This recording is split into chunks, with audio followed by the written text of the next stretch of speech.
Hey there, I'm Lee Ullman here with some big news from the National Young Farmers Coalition. We're partnering with Heritage Radio Network on a special season of The Farm Report. It's all about what's happening with the Farm Bill and how it impacts farmers and eaters. I am growing diversified vegetables on land that's been in our family for 150 years. And so with the pandemic, gentrification, property values going up, we had to sell the land and we lost it. Join us as we uncover the untold stories behind this massive piece of legislation that shapes how we grow our food, what we eat, and so much more. The problems we have had, those are things that come from earlier Farm Bill and USDA policy, right? Like Earl Butz, get big or get out.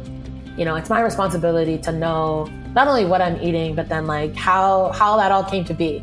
And realize like, wow, like this piece of legislation, all this money, like it's technically something that I support as a taxpayer. While Congress debates the next Farm Bill, this is not just an invitation to listen. It's a call to action. Be part of the conversation. Subscribe to the Farm Report on Heritage Radio Network, wherever you listen to podcasts. Today's program is brought to you by MoFad, the Museum of Food and Drink. For more information, visit mofad.org. This is Mike Edison, host of Art, Senses, and Seizures. You're listening to the Heritage Radio Network, broadcasting live from Bushwick, Brooklyn. If you like this program, please visit heritageradionetwork.org for thousands more. We talk about food, we talk about music, with musical dudes, finger on the pulse, snacky tunes. Yeah, I got a friend with a lot of ambition. He don't got all the right education, but he don't need anybody's permission. It's always right on Saturday night. He's in love with a girl whose reputation is showing up alone without a boyfriend. But every time they miss a connection, 'cause he don't know she's ready to go. No, no. Is it ever really the right time to fall in love? No, she's dancing alone in the moonlight, and in the sky like a firefly, a firefly. Will it ever really be? Will it ever really be?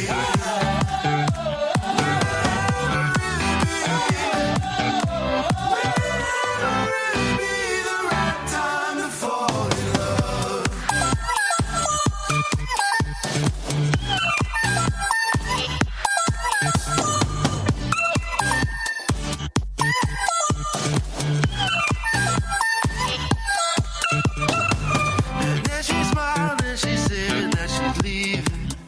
She don't have to give him a reason. There's no way that he'll wait another season. He brought her in close and told her that most of all, is it ever really the right time to fall in love? No, she's dancing alone in the moonlight, in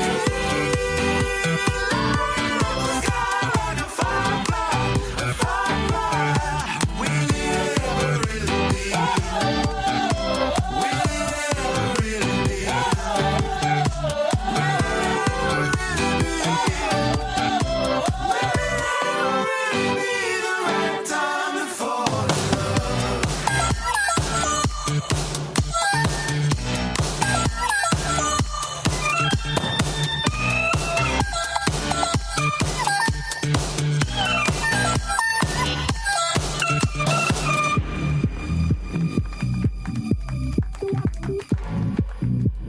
You guys want to do this? All right, go for it.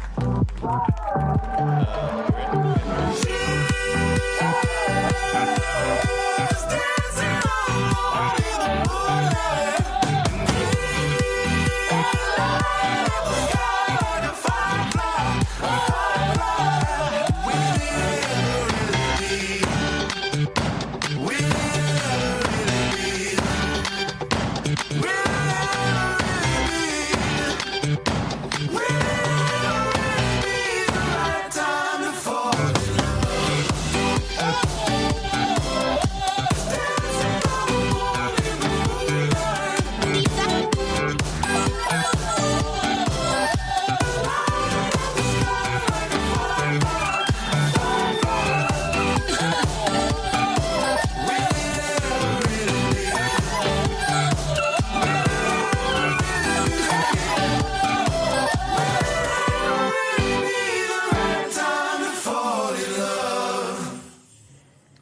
Hello and welcome to Snacky Tunes.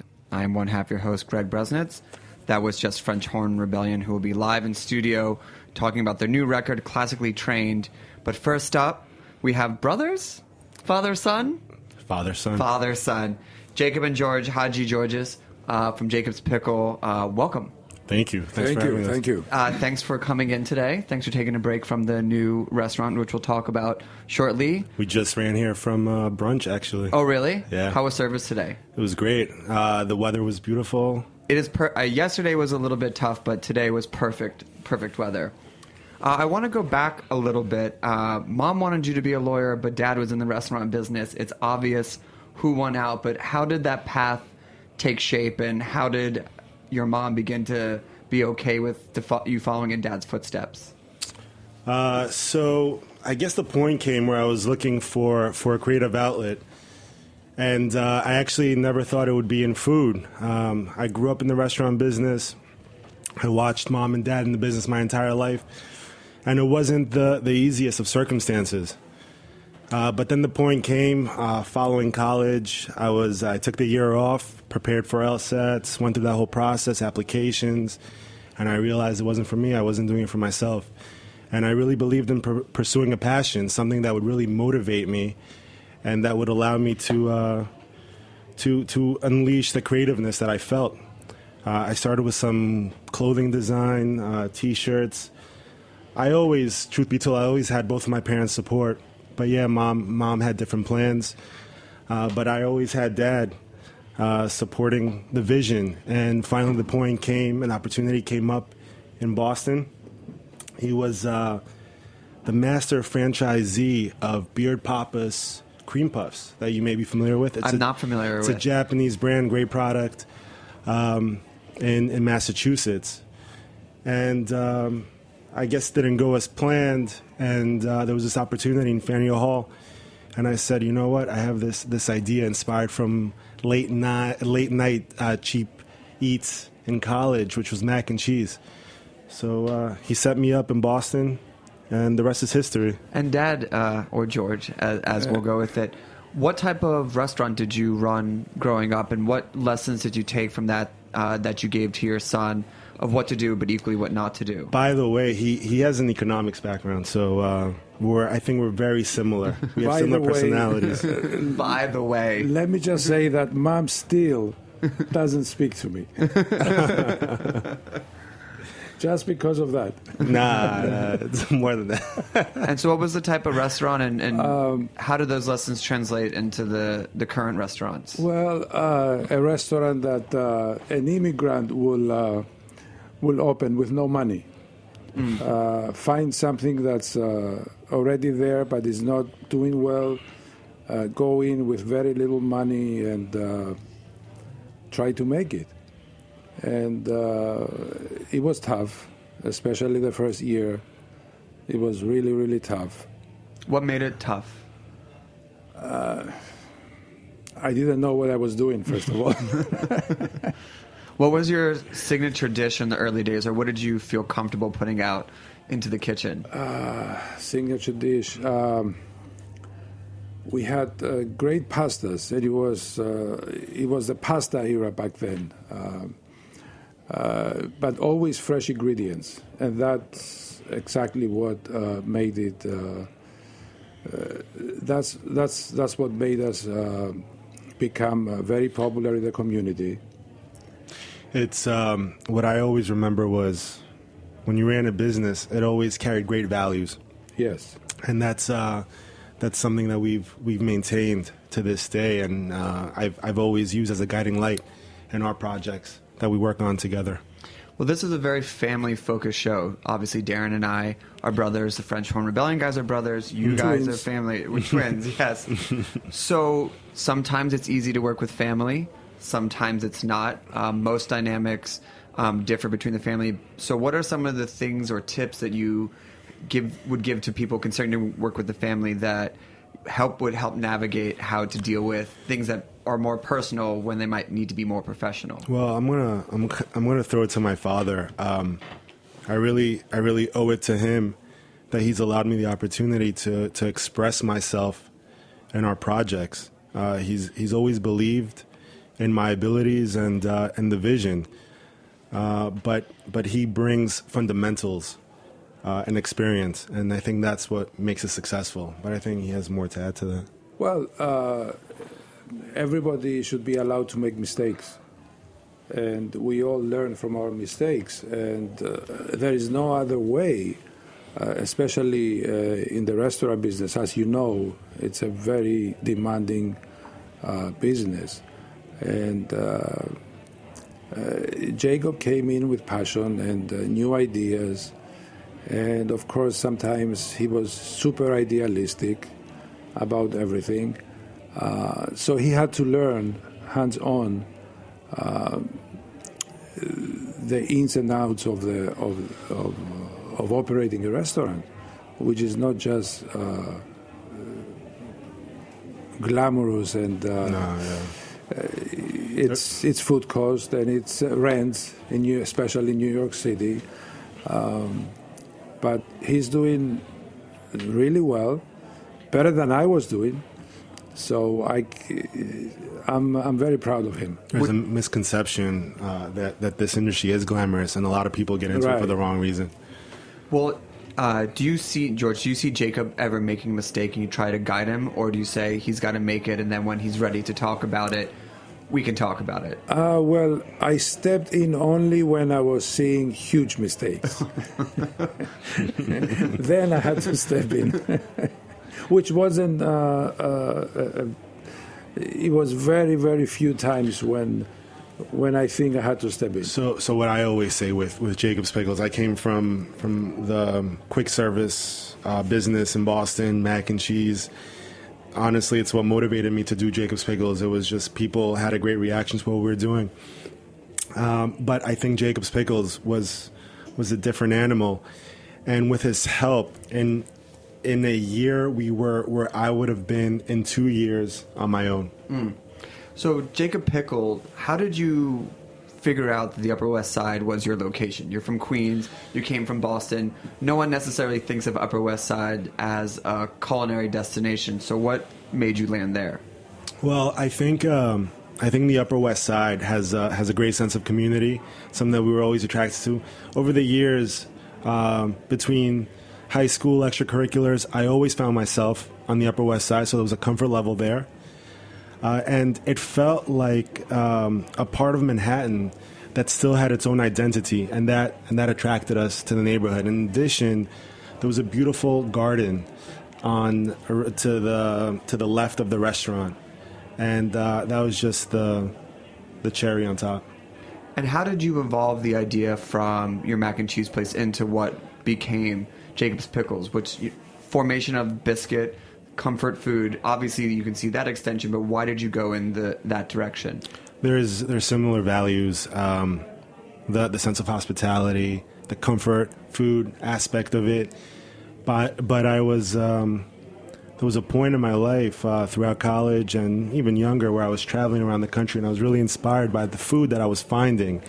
I always felt, and having the opportunity with my parents and otherwise to travel around the world, I felt like New York had the best of every category. But when it came to regional American cuisine, it wasn't the case.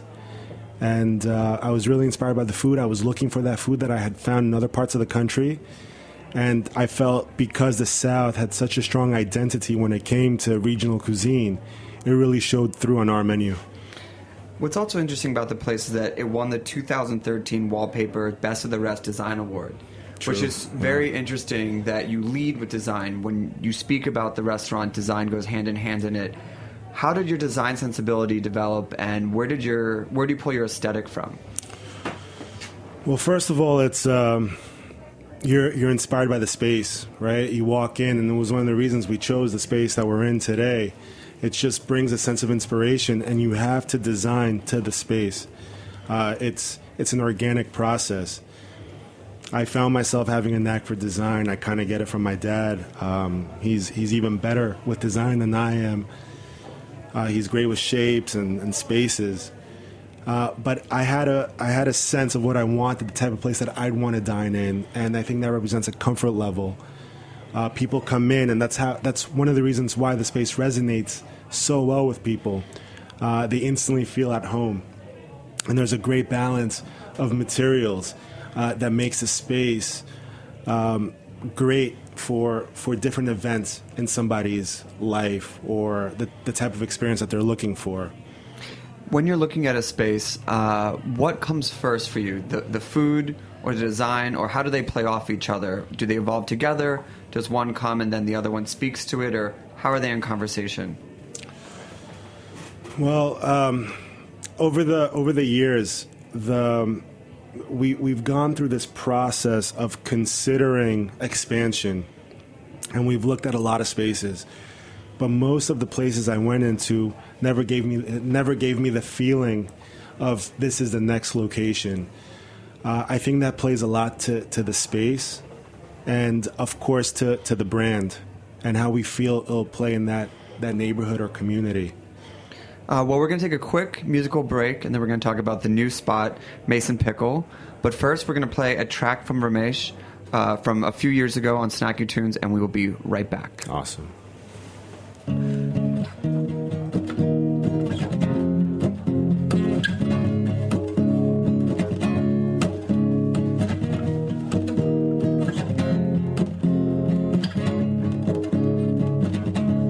Spend your whole life trying to get back home, or where do you go? Kino eyes unfold you in a coat of chrome, the feelings show. And what do you know? Tell me, what do you know? What do you know about where I come from? What do you know? Tell me, what do you know about who I am? When I see you naked, I see more than flesh. Do you see the same thing? Entertainment value, no, I couldn't care less. The feelings hide. And you were so young, baby, you were so young, dragging your feet in the face of creation. I was so young, yeah, we were so young. And still there was you, the center of me. And still there was you, the center of me. And I don't know you, baby, you don't know me. We are just victims of the same situation. Baby's big war, tell me what you died for. We were just born to lose this life.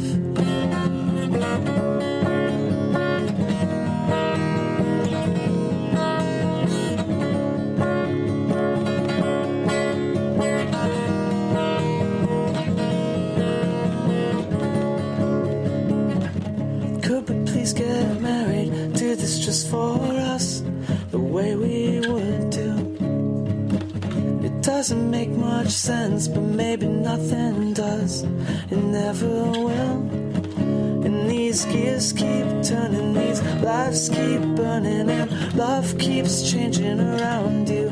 Stuck in one place, and painting your face the color of milk, the color of sky, the colors of you, the colors don't lie. And I don't know you, baby, you don't know me. We are just victims of the same situation. Baby's big war, tell me what you die for. Urges grow cold, but the feeling stays.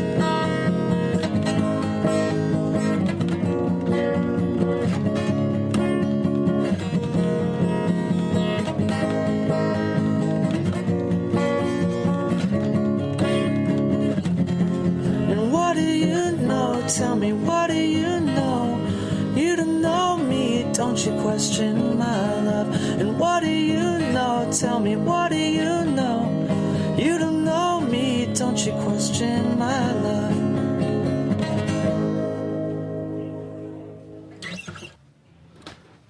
Welcome back.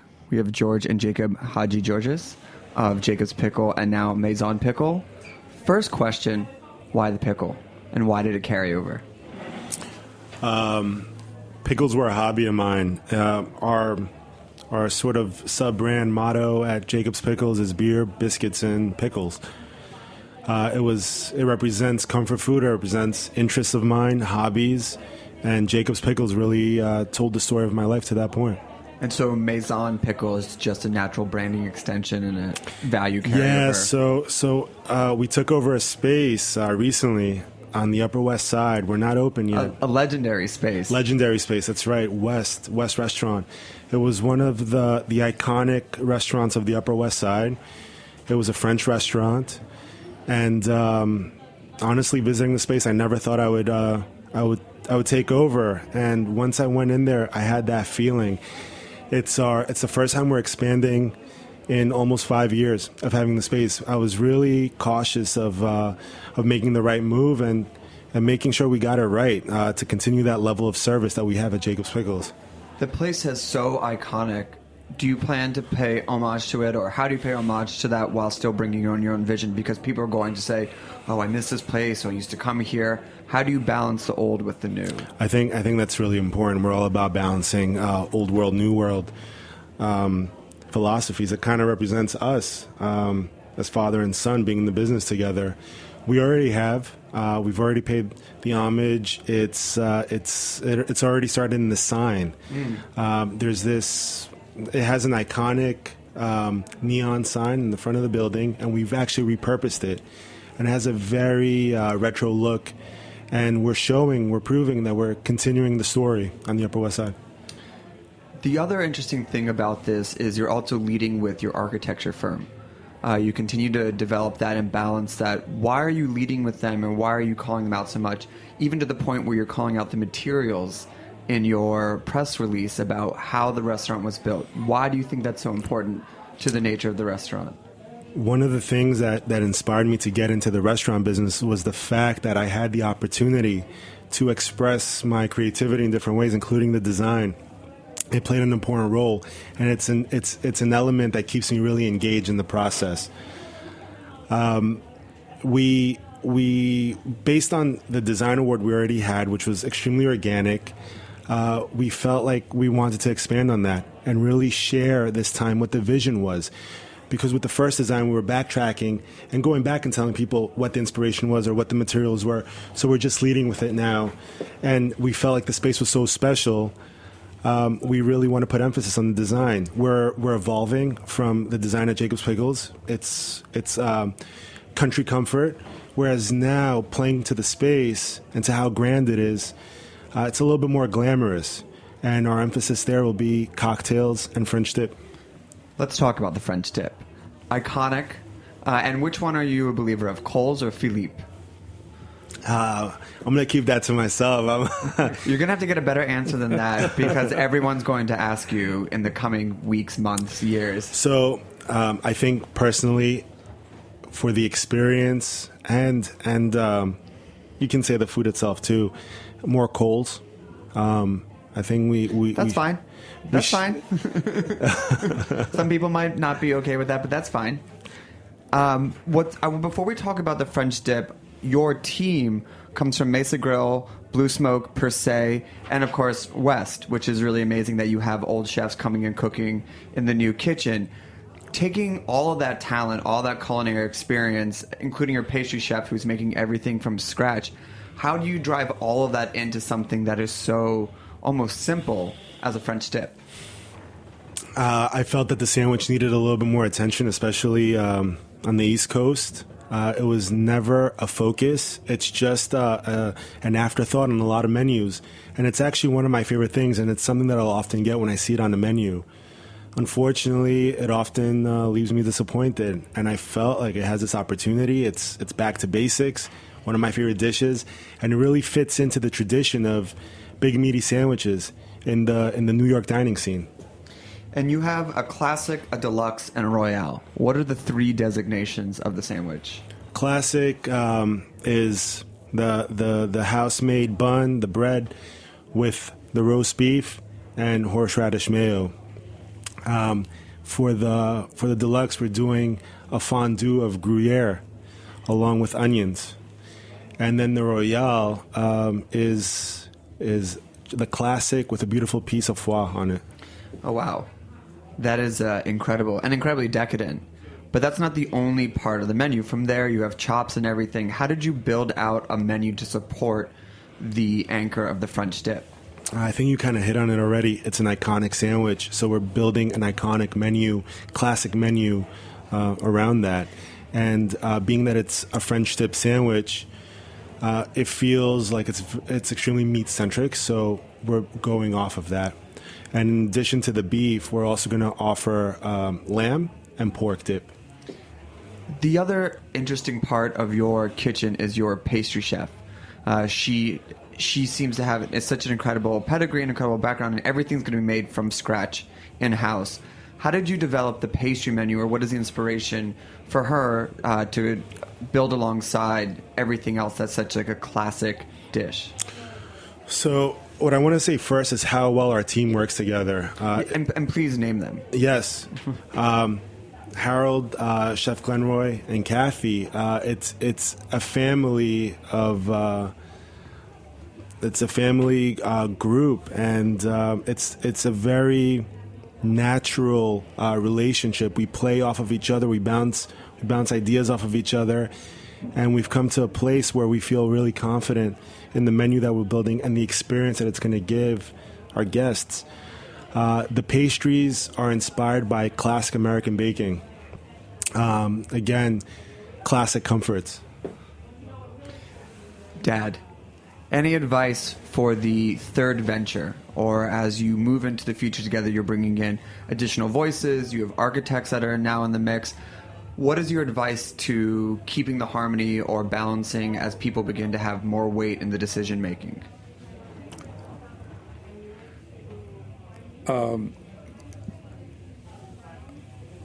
I'm very excited for another reason. Okay. I'm going to be a grandpa. Congratulations. Soon. So I don't even think of a third restaurant.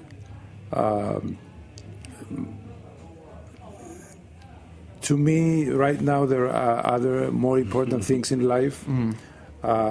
For Jacob, he's very passionate with what he's doing. I know it's going to be a third and a fourth, and who knows how many. I'm looking forward to retire. So that's a really honest answer from my father, and I think it shows the confidence that he has in me and the vision. Right?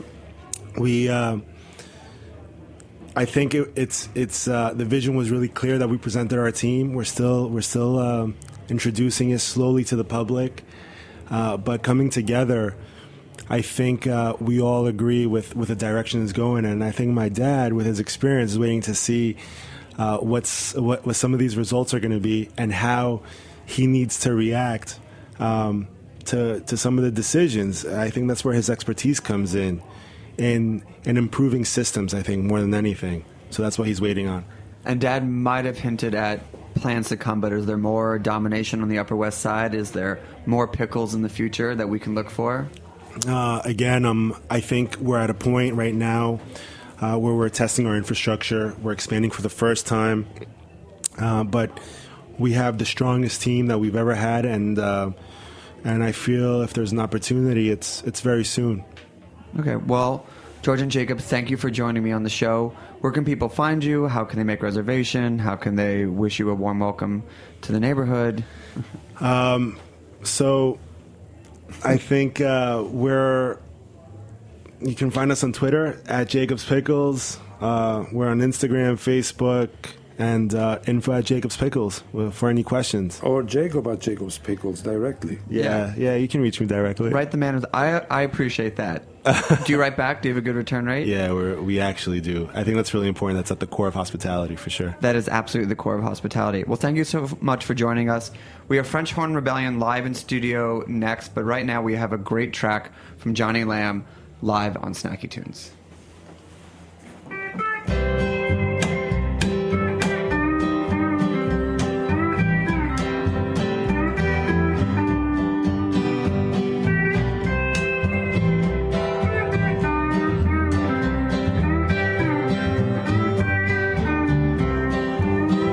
Ain't that funny what you do to me.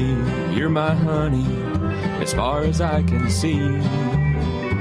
And you told me that you found someone new. Ain't it funny what time can do?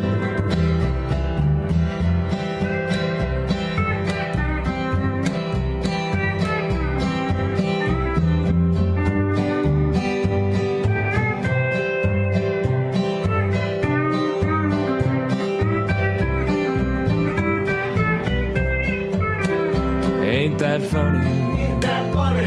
What you do? What you do? It ain't that funny, 'cause I'm so blue. I could love a million girls or two, but I'll never be over you.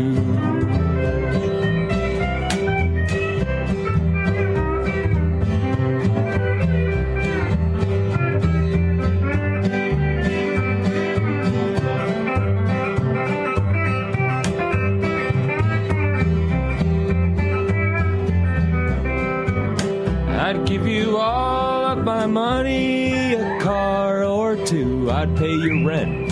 Well, I'd even steal for you. I could break the law, commit a crime or two. Ain't it funny what love can do? Yeah, ain't that funny? Ain't that funny? What you do? What you do? It ain't that funny, 'cause I'm so blue. I could win $1,000,000 or two, but I'll never be over you. Oh, one more time, Johnny.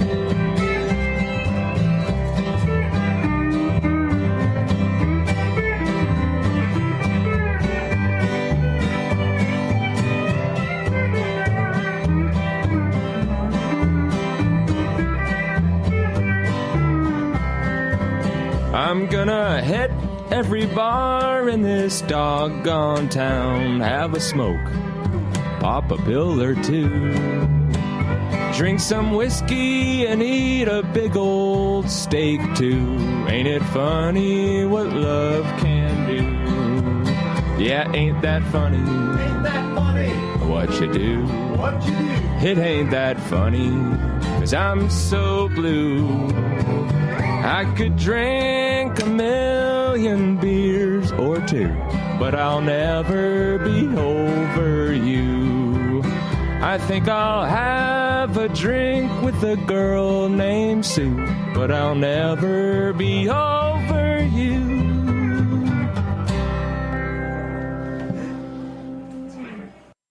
There are over 50,000 Chinese American restaurants in the U.S. That's more than 3 times the number of McDonald's. How did Chinese American food become so popular? And what's the story behind their unique menu of dishes like egg rolls and General's chicken? Brooklyn's Museum of Food and Drink is going to explain it all with our next exhibition, Chow, the Making of Chinese American Cuisine, featuring tastings, beautiful artifacts, and live demos of a fortune cookie machine. Visit chow.mofad.org to learn more, get advance tickets, and help us make this exhibition a reality. Again, that's the Museum of Food and Drink at chow.mofad.org. Welcome back. We are live in studio with French Horn Rebellion. Boys, how are you? Hey. Good. Oh, good. How you doing? Good. You want to go around the room and introduce yourselves? Sure. I'm Robert. I'm the David. French horn player. It's David. Oh, I was doing it quick because, it's a radio show. We got to keep people's interest and all that. Okay, Robert. David. Zach. Zach's the quietest member of the group. But he has the biggest stomp box, though. Proper. Oh. Brothers. This is a family show. We just had a father-son on. I saw that. Darren and I are obviously twins, and you guys are brothers. So the inevitable question is, how is it working with family, especially within a creative endeavor? Complicated. Always. And exciting. Well, your family is, they're the best. They're your greatest asset and your greatest, adversary at the same time. So it's everything and everything. I mean, that's the only way I'd have it, though. It's like to have everything. Why would you want everything? Right. I mean, you also feel that you move totally in step with that. When it works, it's almost effortless. When it doesn't work, you're like, remember that time when you were 7 and you did that thing? Because I do. Yeah. Then that's subconscious shit there. Or I can't say the words. You can. It's internet radio. Oh, great. That bologna sausage that you feel subconsciously about that time when they, I don't know, in great injustices happen in your kids. The great travesty of when you took the last bite or didn't do the dishes. There was like a California raisin character that we had, like figurine that we fought over relentlessly. I just remember this because we were at where was I? Up north a little bit, and we were at Antique. Really boring story. Sorry, I mentioned it. Anyway, California raisin. Remember that? Do you actually remember? I don't that? think so. Yeah, He's too young. That's the best part is that one tends to remember and the other is like, I have no idea what you've been holding on to. And you should have said something like 17 years ago and we could have solved this. Well, I remember the California raisins, but I don't remember. You don't remember the conflict toy? I remember involved the in fighting over it. I remember eating a lot of raisins. And were you two in separate musical projects? Well, I know, Robert, you were in the Chicago Civic Orchestra. Yeah, so I played classical horn. I went to Northwestern in Chicago. I played some freelance out there and played in all sorts of groups, like the Chicago Civic Orchestra, which was really great. And Would you say that you're classically trained? yeah, so I'm a classically trained horn I'm so player. glad you mentioned that. You know, and but David was the one that kind of got me into doing production. So when we were in high school, he had his friend.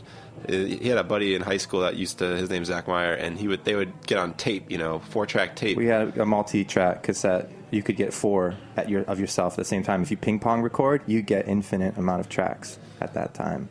Well, that's ain't true at any time. But. So did you both get lessons growing up, or did you kind of go more towards the classically trained and you just did production and messed around? Well, we both went to school for it, unfortunately. I went for composition. And Robert went for horn performance. So we were well schooled. What we got from it, is debatable. But I think that what we really found ourselves engaging with was how can we make this that we love relevant to now versus, what we were learning or the historical context, which is all great, obviously important. But I think that next step is like, well, how do you make it meaningful to you now? And I think that's when French Horn Rebellion came about, where this is like, we're going to take the stuff that we like about all the things that we do. For me, on my side, it was like music production and composition, Robert's side, horn performance, and then music production, music composition, obviously. And were you ever in separate musical groups that fizzled out and you then joined together? Where you want to talk about your Ben Folds 5 cover band in high school? I was in the Ben Folds 5 cover band, and I played piano, and I sang really high, and I couldn't sing high. What was the name of the cover band? Well, I had a different bunch of, but one was called the Cover Band, Kover. Classic with a K. Yep. And I don't even know if we had a name. It was just like the best bassist in the school, the double bassist. I was like, hey, can you play electric bass? She's like, yeah, electric bass is easy. Like all classical kids think everything that's rock and roll is easy. So it was her and me and then this guy. The only drummer I could find in my high school really liked metal. So we would play Ben Folds songs to that's what I wanted to play. And then we would play some Slipknot and stuff that he wanted to play. But we would do it on piano. And it was kind of a weird combo. We had fun. But we had a good time. David in high school did a lot of slow jams. A lot of ladies were like, David, I need somebody to play guitar. I like the slower tempo. Can you play guitar? Can you play piano? Oh, yeah. Well, then there was the whole thing when talent show every year, David's playing piano, and then the girls help are singing, him out. on my own, pretending he's beside me. And then it's David playing piano for 6 different girls that are all doing the same song. I mean, you got to go where the money is. It worked out. Yeah, I'm sure it did. Can we hear a song? Absolutely. Sure. Speaking of singing, I'm going to try to sing now. What are you going to play? It's just all Les Mis covers today. What are you? Oh, no, it's on. Wait, where does he go? Who am I? Who am I? Condemn this man to slavery. Yeah. Pretend I do not see his agony. When I said, I can do. Sorry, I got really emotional, especially when the crowd got in there. Yeah, I mean it's a massive audience. What are you guys going to play for us first? Actually, I think we just heard it earlier, the full, production version. We're here doing unplugged. Yeah. Or more unplugged, a different arrangement of the song, The Right Time. So we've got David on keyboard, Zach's going to play bass, and we're all going to be clapping and singing. And Robert's going to try to play the horn. I'm going to play French horn. I'm going to try to sing. All right, here we go.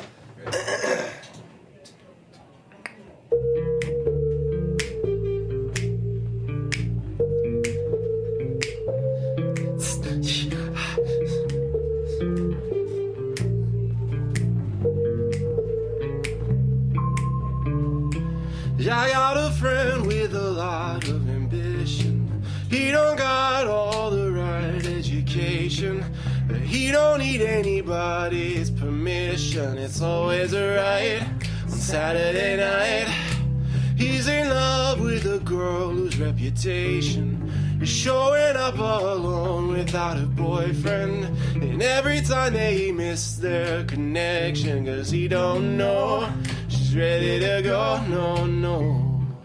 Is it ever really the right time to fall in love? And so she's dancing all alone in the moonlight.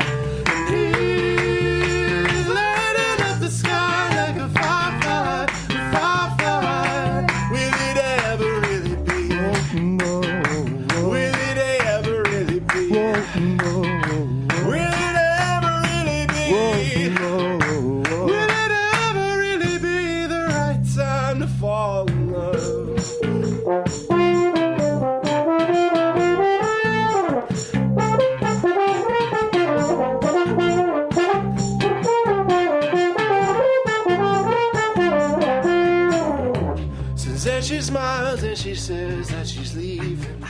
She don't have to give him a reason. There's no way that'll wait another season. He brought her in close and told her that most of all, is it ever really the right time to fall in love? And she's dancing all alone in the moonlight.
Did someone mention classically trained?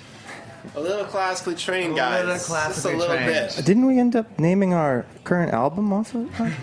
I think that might be the case. I think it's out now too, right? I believe we have an album that is out and about. On Ensemble Records. It's on Ensemble Records, a very classical name, too. Very classical name. It's a follow-up to the Foolin' Around EP, so what came from the EP that inspired the record, or what followed from that allowed you to write the full length? I think with Foolin' Around, we were kind of fooling around a little bit. I mean, your names are giving away a lot of what to expect. But then with Classically Trained... That's when we mastered the yacht rock. Yeah, that's when yacht rock. I think what happened is that we have done all sorts of music. I think we started in disco, and then we moved to New Jack Swing and on our second record. And then on the last record, we were trying to kind of figure it out. And I think what happened was that we discovered that we really like yacht rock. Which sounds ridiculous. It's the natural next step. So it's the obvious next step. It's kind of so the new Classically Trained takes into account, and a lot of people have said this about the record, which I think is really cool. Is that like we're taking into account all this stuff: disco, New Jack Swing, yacht rock, funk, and we're putting it all into one record, and so it's classically trained. But the process R&B too. Yeah, the process of getting there is kind of fooling around. Yeah. Yeah, I mean, that's kind of been our jam from the beginning, is we get excited about what kind of genres we can mash up together and then make it feel like it's something that is relevant at the moment that we're doing it versus something that's just about something from the 80s or just about something from the 70s, but like integrate a lot of what's going on with like glitch pop or house music or future bass or whatever is like, you know, new stuff, tropical house. Are there any records from your shared youth that inspired this record or collective reference points? A lot of stuff. Yeah. Probably. Well, you just heard the Beach Boy harmonies. The Beach Boy Beatle thing, I think, is obviously huge for everybody, but big for us. And excuse me. And then I think a lot of jazz inspiration. I was a huge jazz guy in high school. I loved that stuff. And Davis, Coltrane, that kind of. John Coltrane and Miles Davis, all the regular, you know, people. And then I think we got in. We didn't realize all the stuff that we were listening to as kids because we grew up in a household that actually there was no pop music being played. We had to go into the basement to listen to our MC Hammer tapes. Yeah, and they were given to us as birthday gifts only by peers outside of the family. Outside the family. What was the family listening to, or what was the reasoning behind no pop music? Well, Tchaikovsky, Beethoven, Mozart. Yes, Bach. Almost only classical music and show tunes. Yeah, and Broadway show tunes had a okay. I don't know how they got in there. It's because of the moral integrity of that stuff is a little bit higher. So it came from a moral high ground? We're from Milwaukee, which is a pretty conservative place, so. What was your favorite show tunes growing up? I know we already covered Les Mis. I'll go first. Mine was Into the Woods. Oh, great one. Well, Sondheim, well, they're speaking of morality, but I mean, I feel like that was like good examples there in the Sondheim tradition. I think probably really smart stuff with heart. Jesus Christ Superstar is definitely my number one, mainly because it sounded like a rock and roll record. Yeah. Oh, yeah. The original recording in the 60s, you see. The there 70s. I thought the 70s. It was late 60s, early 70s. Late 60s, early 70s. But they had like all the inspiration from the, you know, what was going on with rock and roll and, you know, I guess funk in a way. The original Cash recording from the 60s or 70s. Highly emotional. It's really cool because it sounds like a classic rock record. Yeah. And David, your favorite Broadway musical or show tune? We can even go track specific if you would like. Oh gosh, I'm not prepared. Does Disney count? Disney's totally fine.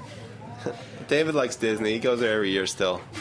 What? He went there for his honeymoon. That's fine. What? Darren goes almost every weekend. Nice. Well, they do make it easy with the trip. Never mind. See, he knows. He knows all the deals. If you go off peak, it's better. David, I know you also own a studio, YouTooCanWoo. How much of the record was done in there, if any, and what type of freedom did that give you to explore your yacht rockiness? At YouTooCanWoo, we've been building for years now, like that space. Will you ever be finished?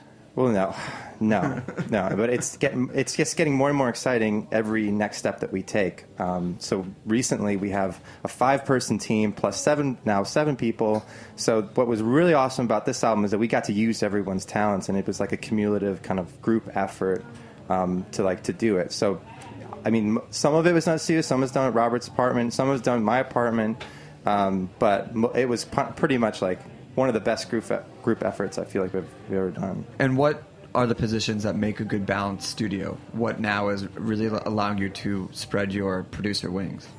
I think it's the trust that you put into your collaborators. Like Zach, for instance, you know, he started just as a friend like a couple years ago, and now he's been playing bass with French horn for a while, and now he's a full-time part of the studio, and like just getting to know him from the time, being friends, and like, you know, I don't know, chit-chatting over beers and like music that we love and all that kind of stuff. The trust that when we can cultivate together then like makes the creative process so fluid and it's fun, you know. Can we hear another song? Absolutely. What are you going to play for us now? Maybe like oldie. Huh? We'll do an old one. An oldie but a goodie. So the first one is The Right Time, the lead single off of Classically Trained. This next one is This Moment, which is off of our first album ever from 2010. Way back when. Music. Way back. And it lends itself very nicely to this arrangement. And it's called This Moment. So we're going to give that a shot. That's right. Yeah.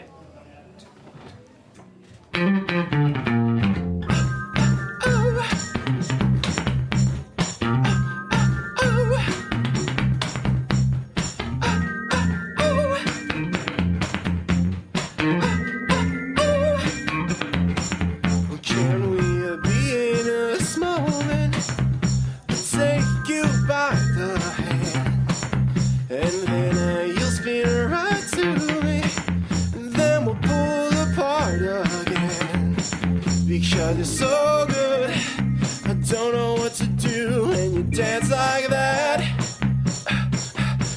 gotta show me how your body moves when you move like that. Could we really be having this moment? Could we really be having a time? If we could stay all night in this moment, could we, yeah, come on.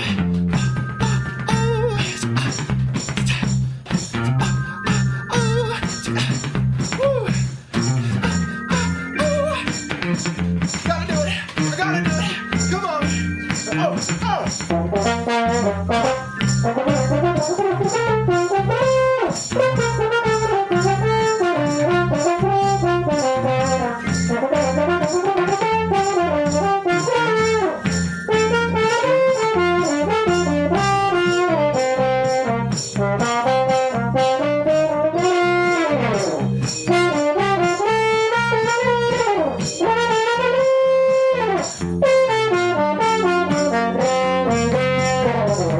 Could we really be having this moment?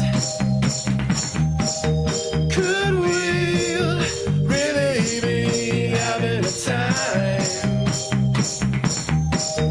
If we could stay all night in this moment, could we?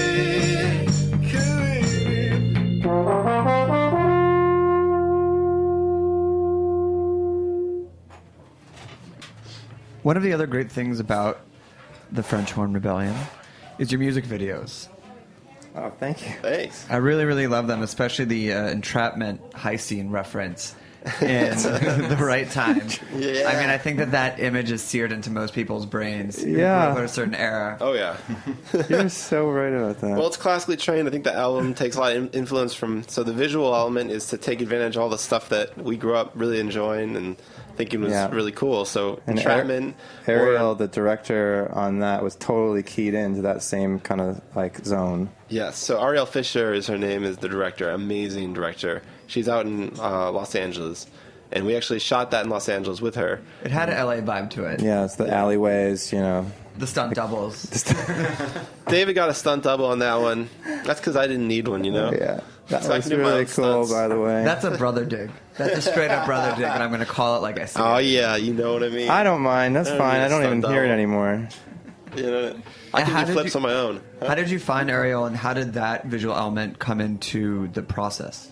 So Ariel, this is pretty. This is a long story. There's a guy named Tom Dunkley from GBH. Okay, he's a guy around town who does parties. all the biggest He's parties a friend of in mine. the- throws We the know biggest Tom. party. Everybody knows Tom. Everyone knows So Tom. There you Tom knew this guy named Mishka randomly. This guy Mishka was in town for an ad, and he had extra I camera think it was gear. through MJ. Did you know MJ? MJ was Through Mishka's MJ? friend. Yeah. And then Mishka? Yeah. Okay, so Mishka then did a music video for Deidre in the Dark, which is David's wife's project, and which is an amazing project. And then he did a video from French Horn Rebellion for California.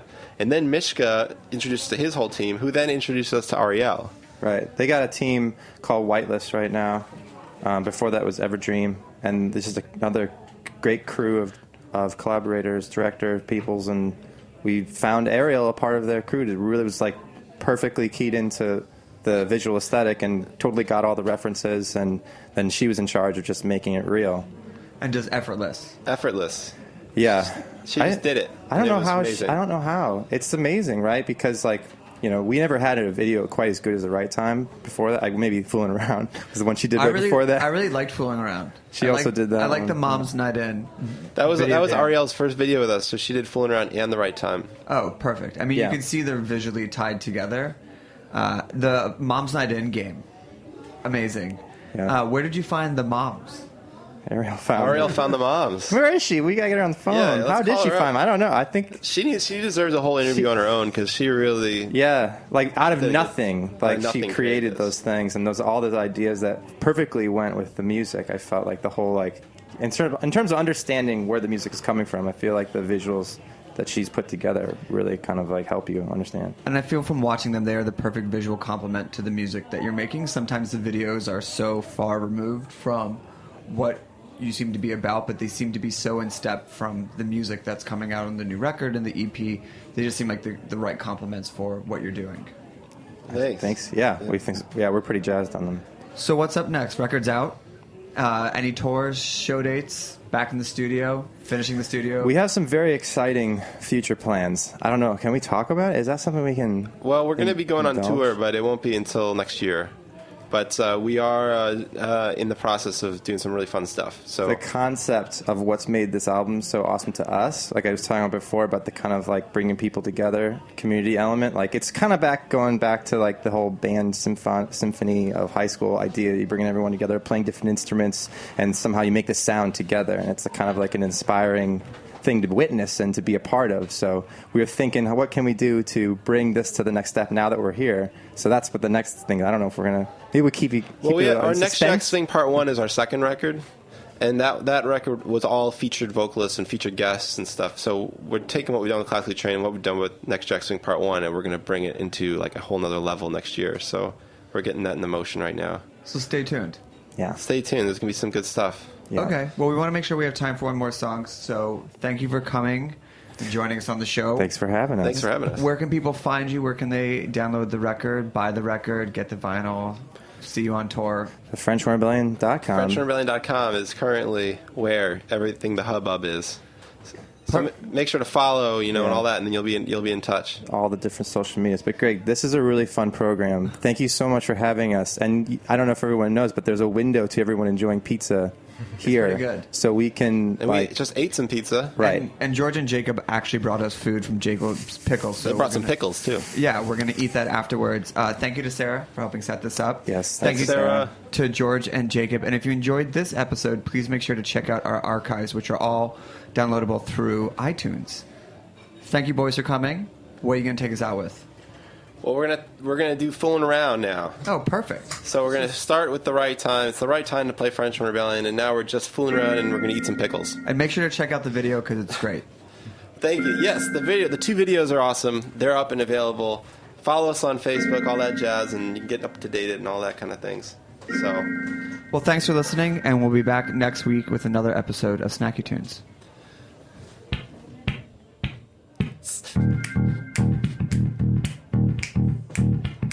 Yeah. Come on. Hey.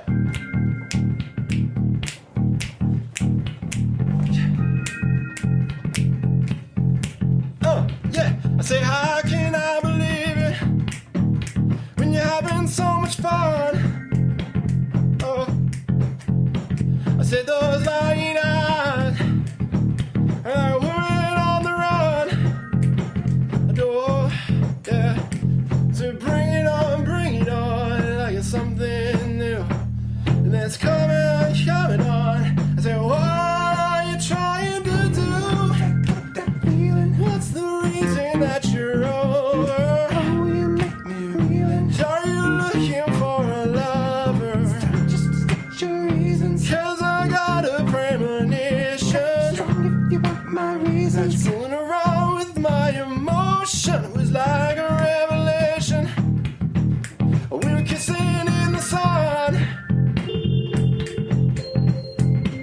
and in a moment later, oh, everything we had was done. Adore. And so you bring it on, like it's something new. And then it's coming on.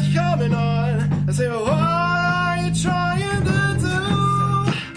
So what's the reason that you're over?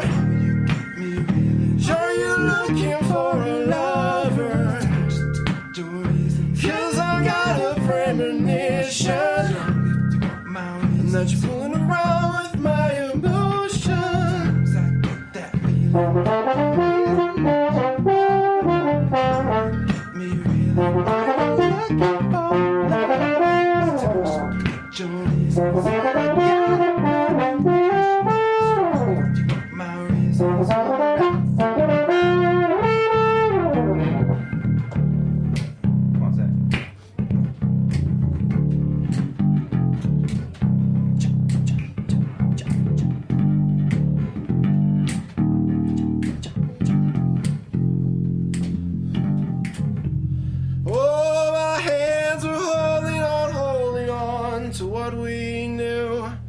And then it's going on, and she said she wanted a bass player.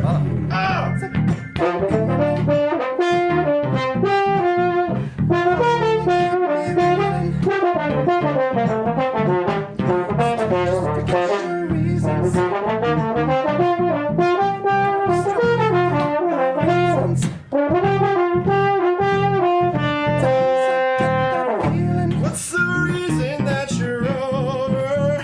You keep me real. Are you looking for a lover? Just forget your reasons. Cause I got a premonition. Strong if you want my reasons. That you're fooling around with my emotions.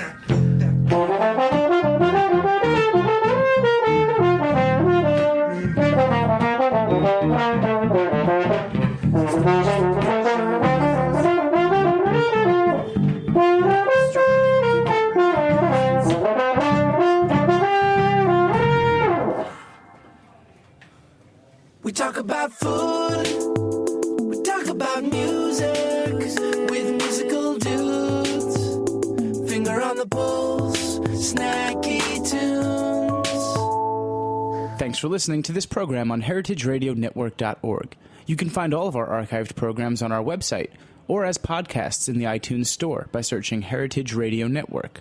You can like us on Facebook and follow us on Twitter at heritage_radio. You can email us questions at any time at info@heritageradionetwork.org.